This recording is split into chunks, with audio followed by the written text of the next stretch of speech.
قل ارأیتم شرکاءکم الذین تدعون من دون اللہ، کہہ دیجئے کیا دیکھا تم نے اپنے ان شریکوں کو جن کو تم پکارتے ہو اللہ کے سوا، ارونی مجھے دکھاؤ، ماذا خلقوا من الارض کیا انہوں نے پیدا کیا ہے زمین سے، ام لہم شرک فی السماوات یا ہے ان کے لیے کوئی شراکت آسمان میں، ام آتیناہم کتابا یا ہم نے ان کو دی ہے کوئی کتاب، فہم علی بینۃ منہ پس وہ ہوں اس پر کسی دلیل پر، بل ان یعد الظالمون بعضهم بعضا الا غرورا بلکہ نہیں وعدہ دیتا ظالم بعض ان کا بعض کو مگر صرف دھوکے کا۔ اللہ تعالیٰ فرماتے ہیں کہ اے میرے محبوب پیغمبر صلی اللہ علیہ وسلم ان کو کہو کیا تم نے دیکھا ہے کہ جن کو تم اللہ کے سوا معبود بنا رہے ہو شریکوں کو، مجھے بھی ان کے بارے میں آگاہ کرو، کس چیز کے بارے میں کہ کیا انہوں نے زمین میں کچھ بنایا ہے یا انہوں نے آسمانوں میں ان کی کوئی شرکت ہے، حصہ ہے، یا ہم نے ان پر کوئی کتاب بھیجی ہے جس پر وہ دلیل پر ہوں۔ یعنی ان کے شرک کی جو بنیادیں ہیں وہ کم از کم 3 چیزوں پر ہونی چاہیے۔ ایک تو یہ ہے کہ کیا انہوں نے زمین میں کچھ بنایا ہے، پہلی دلیل تو یہ ہے۔ اگر انہوں نے کچھ بنایا نہیں تو پھر یہ کیسے معبود ہو سکتے ہیں۔ دوسرے نمبر پر ہے کہ جب آسمان اللہ نے بنائے تو کیا اللہ نے ان کو شریک کیا تھا یا اس میں وہ شرکت انہوں نے کی تھی، اس میں کوئی ان کا حصہ ہے۔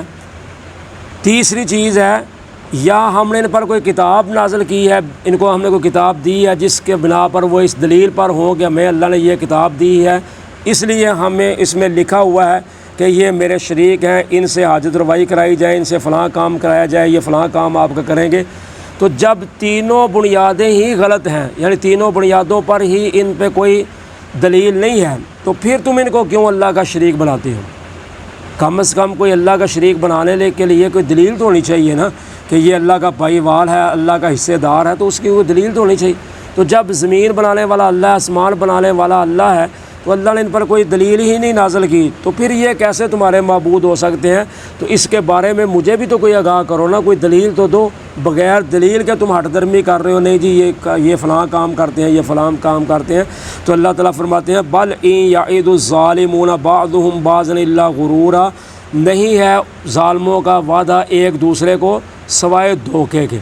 یعنی صرف وہ قصے کہانیاں بیان کرتے ہیں، جی فلاں جگہ پہ جائیں گے تو آپ کا یہ کام ہو جائے گا، فلاں جناب بڑا کرنے والا ہے، بڑا یہ کر دیتا ہے، وہ کر دیتا ہے۔ اسی طرح ایک دوسرے کو صرف دھوکے کی باتیں سناتے ہیں، تو ایک دوسرے کو ہیرا پھیری میں رکھتے ہیں۔ اس سے مراد یا تو بڑے بڑے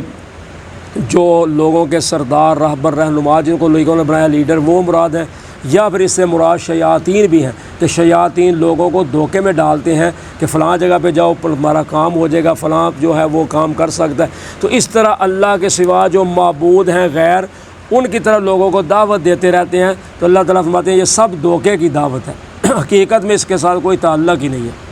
ان اللہ یمسک السماوات والارض ان تزولا، بے شک اللہ تعالیٰ تھامے ہوئے ہیں آسمانوں زمین کو، یہ کہ وہ ٹل نہ جائیں۔ وَلَئِنْ زَالَتَا، اور اگر وہ دونوں ٹل جائیں، ان امسکہما من احد من بعد، نہیں ہے کوئی ان کو روکنے والا، تھامنے والا اس کے سوا کوئی، انہ کان حلیما غفورا، بے شک وہ اللہ تعالیٰ بردبار ہے اور بخشنے والا ہے۔ تو اللہ تعالیٰ فرماتے ہیں کہ اللہ کی دلیل جو ہے اللہ کے واحد ہونے کی، معبود ہونے کی، ایک ہونے کی، وہ یہ ہے کہ اللہ تعالیٰ نے آسمان و زمین کو تھامے ہوئے ہیں۔ جب سے اللہ تعالیٰ نے بنایا ہوا ہے، اللہ نے ان کو تھامے ہوا ہے، کس بات سے کہ وہ ٹل نہ جائیں، یعنی ہٹ نہ جائیں یا گر نہ جائیں۔ تو اس آسمان و زمین کو بیان کرنے کا مقصد ہوتا ہے اس پورے کائنات کے نظام کو، یعنی اللہ تعالیٰ نے آسمان و زمین کا 14 طبق کا جو نظام چلایا ہوا ہے، سورج، ستارے اور دیگر اللہ تعالیٰ نے جو نظام بنایا ہوا ہے، اللہ نے ان کو تھامے ہوا ہے، یعنی وہ اپنے اپنے وقت پہ چل رہے ہیں، اپنی اپنی رفتار پہ چل رہے ہیں، جدھر اللہ تعالیٰ نے حکم دیا ادھر ہی وہ جا رہے ہیں۔ تو یہ اللہ تعالیٰ نے ہی ان کو تھامے رکھا ہے۔ تو فرمایا اگر وہ دونوں ٹل جائیں، یعنی آسمان و زمین اپنی جگہ سے ہل جائیں یا گر جائیں، تو پھر ان کو کوئی بھی اللہ کے سوا تھامنے والا نہیں ہے۔ تو یہ منظر پیش ہوگا قیامت کے دن۔ اب تو ہوتا ہے لیکن تھوڑا ہوتا ہے، یعنی اللہ تعالیٰ کبھی کبھی سورج گرہن لگا دیتے ہیں، کبھی چاند گرہن ہو جاتا ہے، چاند کو گرہن لگ جاتا ہے۔ تو اللہ کے نبی صلی اللہ علیہ وسلم کا جب سب سے چھوٹا بیٹا ابراہیم جب فوت ہوا نا،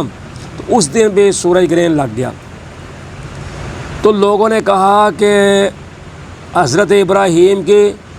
وفات کی وجہ سے سورج کو گرہن لگا ہے، یعنی اللہ کے نبی کے پہلے بھی 2 بیٹے فوت ہوئے تھے، تو یہ بھی فوت ہو گیا، تو آپ بہت زیادہ پریشان تھے۔ تو لوگوں نے کہنا شروع کر دیا کہ یہ سورج بھی غم کر رہا ہے، اس وجہ سے سورج بے نور ہو گیا ہے، اس کو گرہن لگ گیا۔ تو جب اللہ کے نبی صلی اللہ علیہ وسلم کو پتہ چلا کہ لوگ اس طرح کی باتیں کر رہے ہیں کہ ابراہیم فوت ہوا ہے تو اس کی وجہ سے چاند کو سورج کو گرہن لگا ہے، تو آپ مسجد میں تشریف لائے، تو آپ نے آ کر خطبہ ارشاد فرمایا۔ اس خطبے میں آپ نے فرمایا کہ بھائی اللہ تعالیٰ کا یہ نظام ہے، اللہ تعالیٰ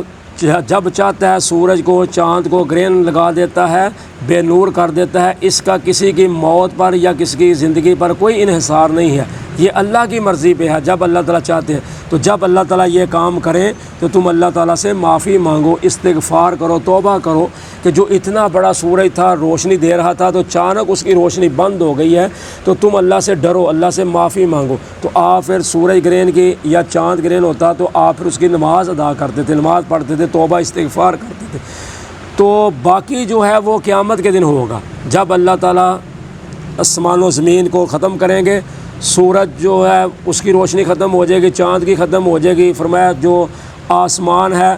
وہ ختم ہو جائے گا، زمین بھی ختم ہو جائے گی، پہاڑ روئی کے گالے کی طرح اڑنا شروع ہو جائیں گے۔ تو یہ سب قیامت کو ہوگا، چھوٹے چھوٹے اللہ تعالیٰ یہ چیزیں بتاتے ہیں۔ تو اللہ تعالیٰ فرماتے ہیں انہ کان حلیما غفورا، کہ بے شک وہ اللہ بردبار بھی ہیں، بخشنے والے بھی ہیں، یعنی اتنی طاقت رکھنے کے باوجود اللہ تعالیٰ پھر بھی برداشت کرتے ہیں، تحمل مزاج ہیں کہ لوگ اللہ کا شریک بناتے ہیں لوگوں کو، تو پھر بھی اس کے باوجود اللہ تعالیٰ ان کو پکڑتے نہیں، اللہ تعالیٰ درگزر کرتے ہیں، چلے آج نہیں کل صحیح۔ تو پھر جب کوئی آ جاتا ہے پھر اللہ تعالیٰ اس کو معاف بھی کر دیتے ہیں، جتنا مرضی شرک کرنے والا انسان ہو، جب سچی توبہ کر لے تو اللہ تعالیٰ اس کا شرک بھی معاف کر دیتے ہیں۔ وَأَقْسَمُوا بِاللَّهِ جَهْدَ أَيْمَانِهِمْ، اور وہ قسمیں کھاتے ہیں اللہ کی پختہ قسمیں کھانا لَإِن جَاءَهُمْ نَذِيرٌ لَيَكُونُنَّ أَهْدَىٰ مِنْ إِحْدَى الْأُمَمِ، اگر آ جائے ان کے پاس کوئی ڈرانے والا تو البتہ وہ ہو جائیں گے زیادہ ہدایت والے تمام امتوں سے۔ فَلَمَّا جَاءَهُمْ نَذِيرٌ مَّا زَادَهُمْ إِلَّا نُفُورًا، پس جب آ گیا ان کے پاس ڈرانے والا تو نہ زیادہ کیا ان کو مگر نفرت میں۔ تو اللہ تعالیٰ فرماتے ہیں مشرکین مکہ یہود و نصارہ کو جب دیکھتے نا ان کی اخلاقی پستی کو کہ یہود و نصارہ کیا کر رہے ہیں، کہ کیسے گرے کام کر رہے ہیں، یعنی غلط کام کر رہے ہیں، تو کہنے لگے کاش اگر ہمارے پاس بھی کوئی آتا نا ڈرانے والا آیا ہوتا تو ہم تمام امتوں میں سے زیادہ ہدایت والے بن جاتے۔ تو اللہ تعالیٰ فرماتے ہیں پھر جب نبی اکرم صلی اللہ علیہ وسلم تشریف لائے تو چاہیے تو نا جو وعدہ کر رہے تھے اس وعدے کے مطابق پورا اترتے، پھر انہوں نے نفرت کے سوا اور کچھ بھی نہ پیدا ہوا ان میں۔ تو نفرت کس چیز کی تھی؟ ان کو اب پتہ تھا کہ اب اگر اس کی بات مان لی تو ہماری سرداریاں ختم ہو جائیں گی، ہماری چدراہٹ ختم ہو جائے گی، اس لیے انہوں نے صرف نفرت کی۔ نبی اکرم صلی اللہ علیہ وسلم جب مدینہ میں تشریف لائے تو عبداللہ بن ابی جو منافقوں کا سردار تھا، سب سے بڑا جو ان کا لیڈر تھا،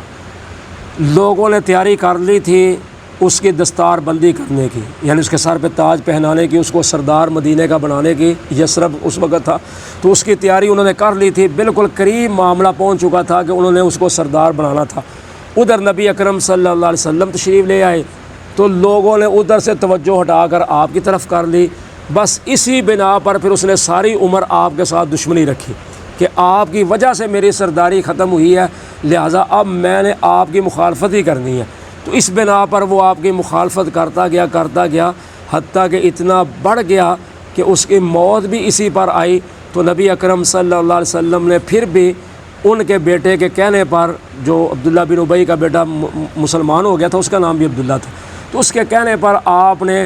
اس کی جنازہ بھی پڑھا دیا، اس کے منہ میں آپ نے منہ سے لعاب دہن نکال کر اس کے منہ میں آپ نے لعاب دہن بھی ڈال دی، آپ نے اپنی اس کو قمیض بھی کفن کے طور پہ پہنا دی، لیکن اللہ تعالیٰ نے فرمایا کہ اے میرے محبوب پیغمبر صلی اللہ علیہ وسلم، میں نے اس کو معاف نہیں کرنا، آپ جو مرضی کریں، میں نے اس کو معافی نہیں دینی، کیونکہ اس نے بہت کچھ کیا، بلکہ اللہ تعالیٰ نے فرمایا کہ آئندہ بھی آپ نے اس طرح کرنا ہے کہ اگر کوئی منافق مر جائے تو آئندہ آپ نے اس کا نہ جنازہ پڑھانا ہے، نہ اس کی قبر پہ کھڑے ہو کر دعا کرنی ہے۔ تو آپ نے استغفار کرنی شروع کر دی۔ اللہ تعالیٰ نے فرمایا میرے محبوب ایک بار دو بار نہیں، اگر آپ 70 بار بھی اس کے لیے معافی مانگیں تو میں اس کو معاف نہیں کرنا۔